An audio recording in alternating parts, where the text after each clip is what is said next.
হরে কৃষ্ণ কৃষ্ণ কৃষ্ণ হরে হরে হরে রাম রাম রাম হরে হরে। শিলা প্রভুপাদ কি জয়, গুরুদেব কি, অনন্ত কোটি বৈষ্ণববৃন্দ কি জয়। তো আশা করছি আপনারা সবাই গুরু কৃষ্ণ করুণা ভালো আছেন। আমি আপনাদের আশীর্বাদ এবং ভগবানের আশীর্বাদে আছি।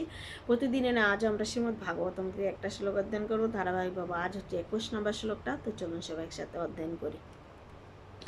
তত্র ঋগ্বেদধর পুল সামজৈমেন কবি বৈশম্প্রায় এব এক নিস্তৃষ্ণায়দুসম উত।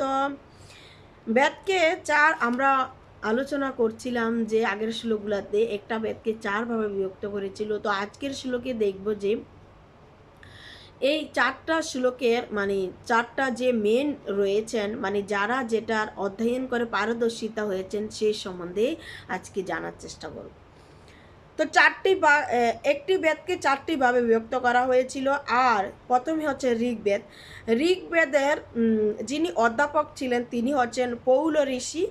আর যিনি সামবেদের অধ্যাপক ছিলেন তিনি হচ্ছেন জৈমিনী ঋষি।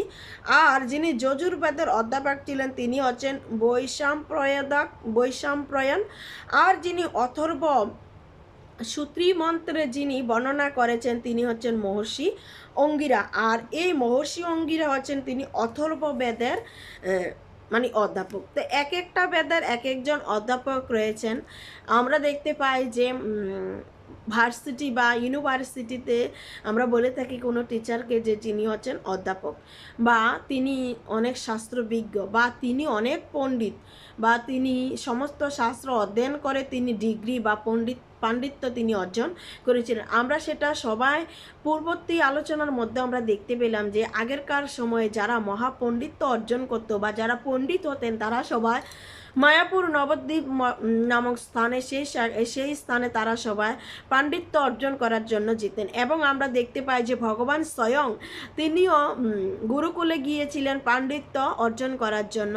এবং শ্রী চৈতন্য মানে সমস্ত যুগের মধ্যে চারটা যুগের মধ্যে আমরা দেখতে পাই যে ভগবান গুরু পরম্পরার মাধ্যমে তিনি কিভাবে গুরু গ্রহণ করেছিলেন এবং তিনি কিভাবে পাণ্ডিত্য অর্জন করেছিলেন। দাপর যুগে ভগবান গুরুকুলে গিয়েছিলেন এবং তেতা যুগে ভগবান রামচন্দ্র গুরুকুলে গিয়েছিলেন। এবং এই কলির যুগের যিনি পাবন অবতার গৌর সুন্দর মহাপ্রভু তিনিও এই তিনিও এই শাস্ত্র অধ্যয়ন অর্থাৎ তিনিও গুরুকুলে অর্থাৎ বিদ্যালয়ে তিনিও অধ্যয়ন করেছিলেন। তো সেজন্য আমাদেরকে অধ্যাপকের আমরা যদি কোনো টিচার দিয়ে যখন সেই জ্ঞানটা অর্জন করব তখন সেটা আমাদের কার্যকরিত হবে। আপনি মনে করেন আপনি পাইলট হতে চান, তো যদি আপনি পাইলট হতে চান বিমানের, তাহলে আপনাকে অবশ্যই যারা পাইলট সম্বন্ধে যারা অভিজ্ঞ আছেন বিজ্ঞ আছেন যারা শেখাচ্ছেন তাদের কাছ থেকে আপনাকে সেটা শিখতে হবে। যদি আপনি বই পড়ে পড়ে সেটা অর্জন করেন তাহলে কি আপনি সেটা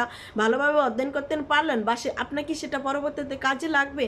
তো ঠিক সেমভাবে আপনি যদি ডাক্তারি পড়তে চান আপনাকে অবশ্যই মেডিকেল কলেজে আপনাকে পড়তে হবে, ডাক্তারদের সাথে আপনার ভালো রিলেশন থাকতে হবে, তখন তারা আপনাকে বিভিন্ন রকমভাবে শিখাবে। তো ঠিক সেমভাবে আপনি যদি শাস্ত্রের সম্বন্ধে জানতে চান যারা শাস্ত্র বিজ্ঞ রয়েছে তাদের থেকে আপনি শাস্ত্র অধ্যয়ন বা তাদের কাছ থেকে আপনাকে শ্রবণ করতে হবে, তখন আপনি ভালোভাবে ভগবানকে হৃদয়ঙ্গম করতে পারবেন। হরে কৃষ্ণ।